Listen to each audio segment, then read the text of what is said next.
So, ngayon nga, tatapian ko. Gusto ko may advice mo. OFW na. Gusto ko na dito sa Saudi Arabia. Ngayon nga, nandito kami sa Jeddah. Nandito kami sa Jeddah. Kasi nga yung amo ko gusto mag-ayos ng bahay niya. Ang amo ko gusto mag-ayos ng bahay niya. Tapos, nandito kami sa kapatid niya ngayon. Kapit tayo. If you're new to my vlog, subscribe para naman nagtuwa natin na yung ating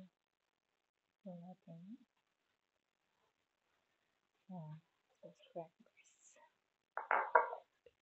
Alam niyo kung gusto niyo mag-abroad, unahin talaga yung sarili. Bago kayo maglinis lahat, dapat kumain kayo ng maayos. Dito sa abroad, kasi hindi kayo pagsisilbahan ng amo. Dapat sariling sikap. Sa mga first timer dyan. Dapat sariling sikap kasi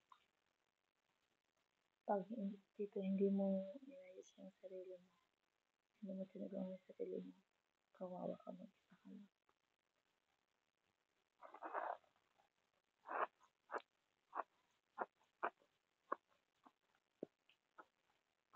Pero pag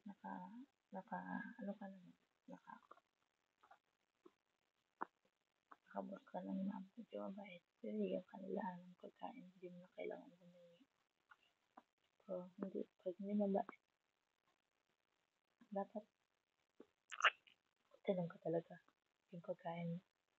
Kasi obligasyon nila yun. Parang ako sa sitwasyon ko, paminsan binibigyan ako, pero pag may pera ako, ayoko na magpabili kasi alam niyo, ayoko sabihin nila na araw-araw na lang. Ayoko magpapikit ako nila. Kung kaya ko naman bumili na ako. Dapat pag mag-abot ka, dapat talaga matibay ang loob mo.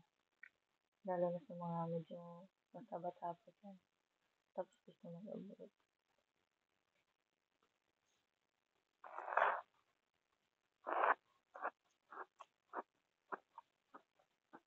Saka yung mga first timer.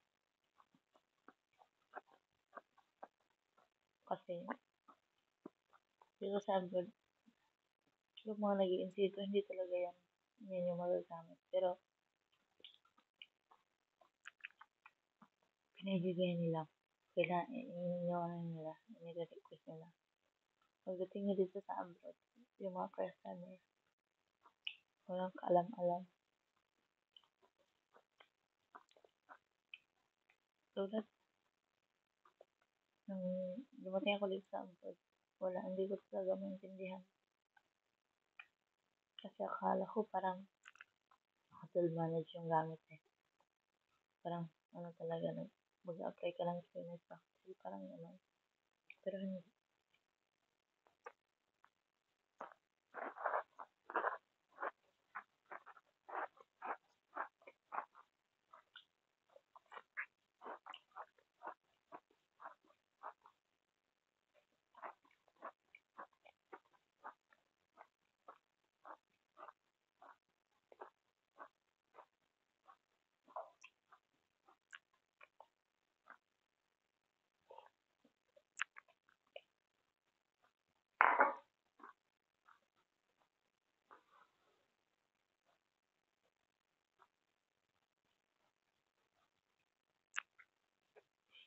Pagdating ko dito sa abroad, wala akong excited nung umalis ko ng Pinas na pa-excited ko kasi nga abroad na, diba? Pero dumating ko dito, umiyak-iyak na. Ayun, walang kaalam-alam. Pero, basta nagsikap ka lang. Yung araw talaga, magiging okay. Kahit na yung yung amo mo medyo masungit, bahala na basta magpursige ka, kaya mo yan. Kahit mahirap, paglaban mo kasi ang layo na lang inabot mo eh. Diba mga kabayan? Yun lang mga kabayan sa aking new subscribers. Thank you.